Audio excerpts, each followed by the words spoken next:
What's your net worth? Hey! All right, cut. DJ, cut. Hold on. Yo, welcome to the video. I am Tinesha Davis. This is Fun and Budget. And if you don't know why we are all dressed up, it's because this is our net worth update. And I'm excited. I am so excited, y'all. Let's just talk about the numbers. The last time we did this, for those of you who don't remember, the last time we did this was about 2 months ago, okay? 2 months ago, and we were $51,000 away from our first $1 million net worth, okay? We're gonna go over where we are now. This is August, but these numbers were pulled from the end of July. So technically, all the numbers came in for July, and this is where we stand. For those of you who don't know, net worth is all of your assets, everything that you own minus your debt, minus what you owe. In my videos, I keep it consistent. I've been doing this since 2017. I've been calculating the same figures using the same website so that we can have a consistent number, okay? So basically, I just calculate my cars, my property, my savings, and my investments. That is it. We're keeping it simple. We're not going to count this fireplace behind me or this couch that's all ripped up that I'm sitting on or the TV above me that doesn't work. We're not counting that. It's okay. But all right. So what we are going to talk about up first, is the cars. All right. So the first car on deck is the Mitsubishi. The last time we did this, I gave it a value of $500, and guess what? We're still going to give it a value of $500 because basically we can sell it for parts, or we could donate it, or we could do something, and we can get at least a $500 value from that, okay? The next car is going to be my main car. That is the Tesla. The last time we looked at the Tesla, it was at $25,000. This time, it came in a little higher, and I don't know why. I used Kelley Blue Book. I use personal, like if I'm going to sell it personally. What is it, a personal seller? I don't know. But it's not the trading value. It's the personal selling value. And I take the mid-range of it. But this time, the mid-range came up to $25,887. So this puts us about $887 higher. And I know, y'all, I know it's a little questionable because cars normally depreciate in value. But again, we're just playing with these numbers. This is just a barometer, and I just want to keep it at what Kelley Blue Book says. So this put the car assets at $26,387. This is an increase of $887, okay? Now let's go on to our next category, which is going to be properties. I have two properties. I have a rental property and I have my main home. Let's talk about the rental property first. The last time we did this, the rental property came in at $323,168, and that is off of Zillow.com. Now it is coming in at a little higher at $334,100. What I still owe on this property is $217,859. So this gives me equity at $116,241. Let's talk about the elephant in the room just a little bit. Yes, y'all, this is the property where my tenant ain't paying her rent. Yes, we know that. But it still doesn't stop what it is evaluated at on the market. You know, if I was to sell it, this is what the numbers are, regardless of what I'm paying for it every month as far as the mortgage goes. These are the raw numbers. The mortgage on it, like whatever I'm paying, what is it, like $1,500 a month? None of that is a non-factor in net worth, okay? So in my main property, it used to be, the last time we did this, it was valued at $789,372. As of the end of July, it is evaluated at $849,700. What I owe on this property is $320,524. So this gives us a net equity of $529,176. So my property assets combined equal $645,417. This gives us an increase of $75,090. Let's move on to savings and investments. So the last time we discussed, I had $353,153 across all of my savings accounts as well as my investment accounts, to include my HSA. Now, what I don't add into this number are things that's in my checking account. I don't add that, and I don't add anything that's in my rental bank account, okay, or my other business accounts. I know we talked about that. So I have some other accounts for different businesses. I don't add anything that's in those accounts. These are strictly my saving accounts, okay? And what we have now, 2 months later, is $385,520. This is an increase of $32,367. So let's look at the overall picture. Overall picture, in cars, I have $26,387.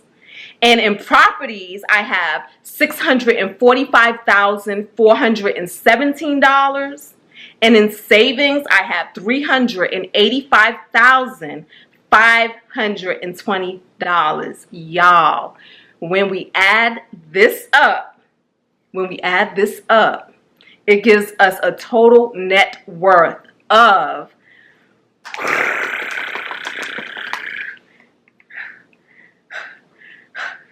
$1,057,324.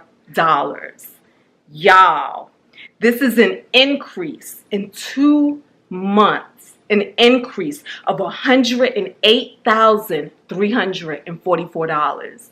Y'all, it is official. I am a millionaire. Crank all the ghetto music. A million, a million, a million, a million. Without yours. They're not treating me as a millionaire should be treated.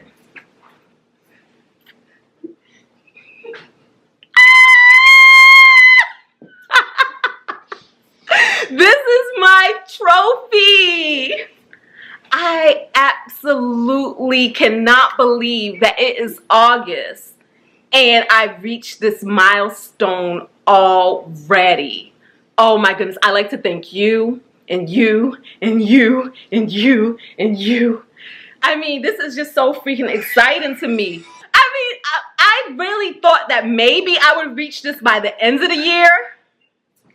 The fact that not even 2 months have passed and I'm already here. Now, guys, honestly, for real, I feel like today I'm a millionaire, but we all know that a lot of this rides on what the market is doing, what the property market is doing, all of those things. So 2 months from now, I could be back in my 900,000s. 900,000, that still sounds good to me. But today, as of today, I have reached millionaire status. And yes, I have some things I want to say. Okay, so here's the thing, guys. When you think about it, $1 million, a millionaire, yeah, we all know that in these days and times, it's not like that much money, right? I mean, that's what you hear. That's what people say. That's what some of you are probably saying. So what? What's the big deal? But when I think about my journey and when I think about how far I've come, it does bring tears to my eyes because I come from a situation where by the age of 16, I had my first child. And then there were others who were never born, nothing new under the sun.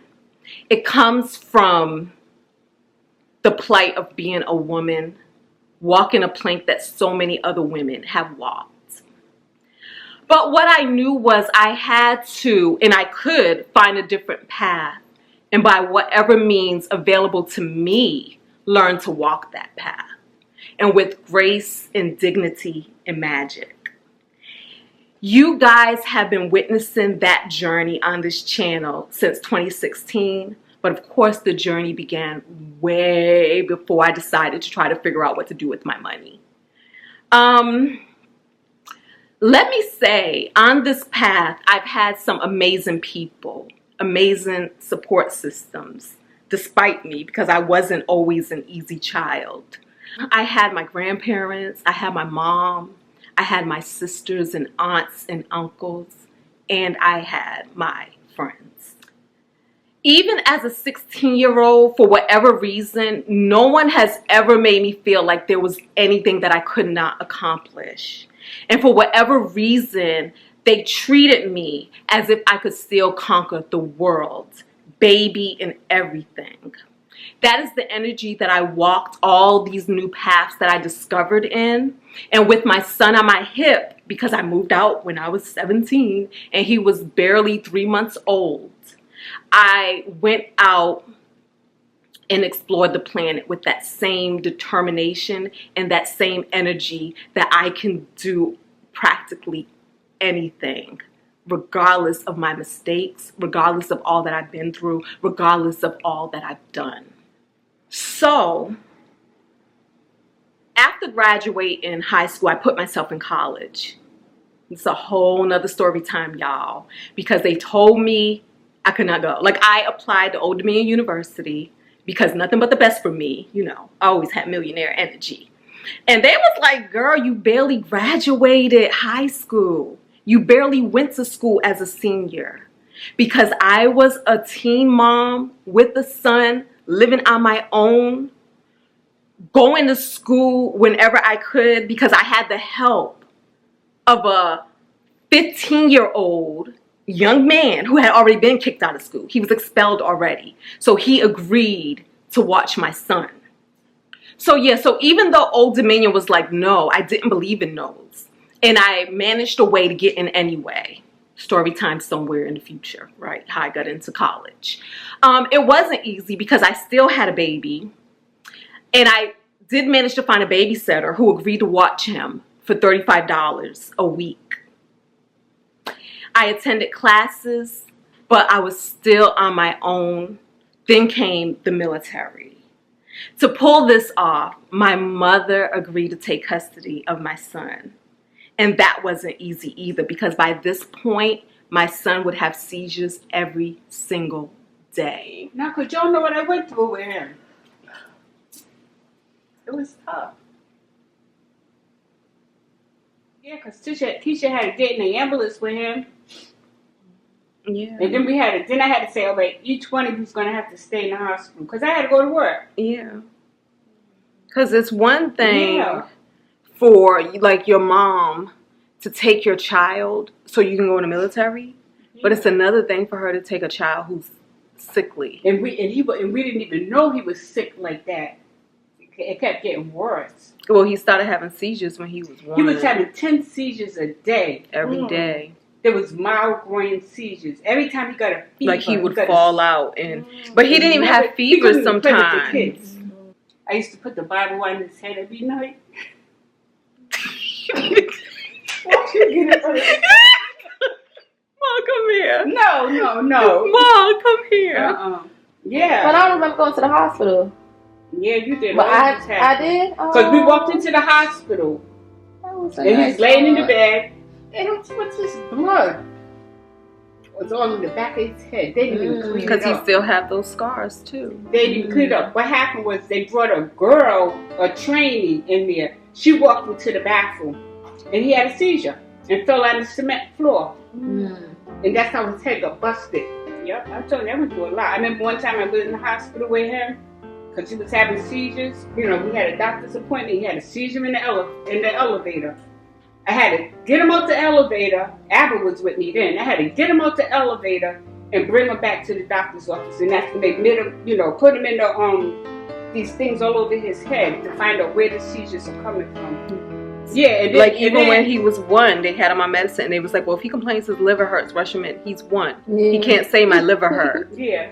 They had. Then they had him on the medicine where you could just prop him up as a kid, on a couch like this. Yeah, and he'd be 3, and he'd just sit there and can't walk, nothing. And he would start hallucinating and talk about, he thought there was things crawling over the floor. He would not touch the floor. I had to pick him up, carry him all the time and everything. And I asked the doctor, why does he feel like this? They gave him the wrong medicine for his age. But it was bad. But see, and that's why, for me, why my mom is like on my payroll forever. Oh, I know. Mom, you been on my payroll. What do you mean? Forever? Oh, I'm getting the camera now. The hospital. No. No, just because he said, Tisha. The camera now. But I remember Tinesha. Because it's like, it was hard. When I just think about it, like everybody sacrificed for me to be awesome. Like when you think about it, like this isn't me alone. It's everybody who poured into me. You know what I mean? Like my grandparents, the fact that they always believed in me. And then I feel like even when I left at 17, nobody was worried about me. You know, it's like because you knew that I was going to be okay. You knew that I had sense. You know? Did you ever write me off as a lost cause? Like, she's some bad kid. Mm-hmm. Forget about her. You know? Like, think about it, Mom. When people have kids at 16, you know, isn't it like normally like... Yeah. But I never felt that. You know what I mean? And they're having it now. I never felt that. And so just when I think about everything that everybody sacrificed. Because my mother was 34 years old when I had a son. 34. I can't even imagine. And then everything that she had to sacrifice to take him in just so that I could go into the military. I can't imagine.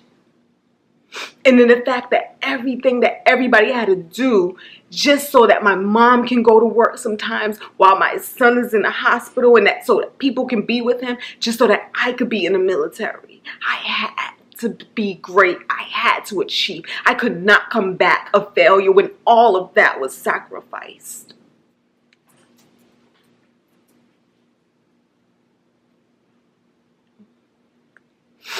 Reaching this milestone for me is not about me. It's about everything that everybody I've ever met has poured into me. And I want to be able to do the same for the loved ones in my life. And my father at this point was already out of our lives, lost to a world of jail and drugs and all of that stuff. And it wasn't easy because my mom didn't have a lot of money. But she still said yes. She still sacrificed. And I was able to go out there and continue to try to find this path that I knew existed, even though no one ever showed me exactly where it was. So my cousin called me the other day. She's a little older than me. We grew up together. Our parents are siblings, her mom and my dad. Siblings that have so much in common, even down to getting trapped in the path of the streets. Children who have parents, even if just one, in the streets never live an easy life. This is my story, and this is my cousin's story too. My cousin has 9 kids. And now she has full custody of 2 of her brother's children. This makes 11 babies in all. And this is the cousin that whenever we visit home, me and my 3 sisters, 4 of us, we stay at her house. We don't even care. We're like, where's our beds? Who's getting out of their bed for us? Why? Because even with her husband, and all 5,000 and 1,100 of her children, her house feels like home. It is clean, even with 1 bathroom. The energy is warm, and there is just so much love. Y'all, even with millions in the bank, why would I stay anywhere when I can be with family? But here's the thing. She'll never take money from us, right? We try to like give her money like when we're staying there, and she'll never take it. So we have to hide money in cards.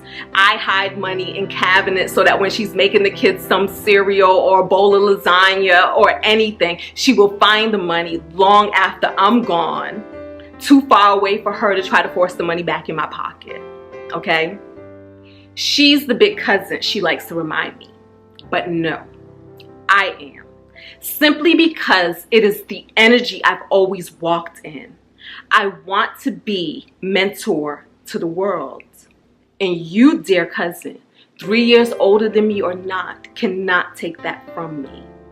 So, when she called me crying because she's emotional and dramatic and she's a Cancer, you know, can't blame her. So she explained how her girls were going to college this year. Not one, not two, but 3 of them. And even with all of the grants and scholarships and loans, they were $5,000 short of the tuition money for 2 of the girls. And she wanted to know if there was anything that I could spare, if I had anything to spare. It broke me a little because I had to tell my cousin that I didn't have anything to spare because my money was tied up in a situation. The situation, the fact that I have a whole tenant living in my house, refusing to pay rent, to the point that she told me to get the courts involved because she feels the judge is going to be on her side anyway. The audacity. I had to tell my cousin, who already put one daughter through college, that I don't know how much any of this is going to end up costing me. Therefore, I had to be conservative about my funds. I had to tell her that my money was uncertain right now because I did not know how much this situation will cost me of trying to get somebody out of my property. How much it was going to cost me in damages for this person. So we talked some more and we laughed about it and we raised the vibration around the situation, and eventually my cousin stopped crying. This conversation happened before I discovered I was a millionaire. So here's the thing. Reaching a milestone is never about the milestone. It's about everything that the milestone represents. It's about freedom. It's about breaking a generational cycle that you vowed to break one day. It's about achieving something that you've always wanted to achieve ever since you was a little girl. And more importantly for me, it was about being able to help somebody. What happens when you reach this milestone, but then feel that you're not free to give that help because you have somebody who does not deserve it at all taking up space in your wallet? A tenant who refuses to pay rent, so much so she said to get the courts involved because she believes the judge is going to side with her anyway. Side with her and make somebody else take care of her grown behind simply because she refused to do anything better with her life. And then here I have a cousin who has the capacity, the bandwidth, the love, the patience, the strength to not just raise and nurture 9 of her own kids that came out of her own body, but to also take in 2 more as her own. 11 children in all. A cousin who, if there was anybody who needed help to send 3 girls to college, it would be her. Here's the deal is, my wealth is in my assets, but my cousin's wealth is in those babies. 11 of them. 11 of them. We both win. We are both more wealthy than we could have ever imagined. as I was sharing this story, this great story about my cousin and her babies, and the fact that whenever we go, out of all the houses that we could stay at, we're at her house with all the babies and all the family and all of that, and she makes a space for us, and she never had asked for a daggone thing. The fact that when I'm sharing this story, just out of the pure pleasure of sharing a story with my friends, the fact that even though they know I'm rich, and everybody knows I'm rich, because I keep reminding y'all I'm rich, even though everybody knows this, they started cash apping me money. I never asked for a single thing from any of them. Thank you, Carla and Corinne and Donna Maria. Thank you, Lashana, Letitia, my mother. Thank you to Rochelle, and thank you to my man Jay. And see, this is what I know. God is good, and He has imbued this planet with spiritual laws and aids that if we abide by and work within them, we can find we all can find our paths, our magic, and our millions. God is so good, and I am so well, and she is well, and we are all well. Cousin, check your cash apps. The money's there. I'm a millionaire. Sometimes in our life, we all have pain. We all have sorrow. But if we are wise, we know that there's always tomorrow. Lean on me when you're not strong, and I'll be your friend. I'll help you carry on, for it won't be long till I'm gonna need somebody to lean on.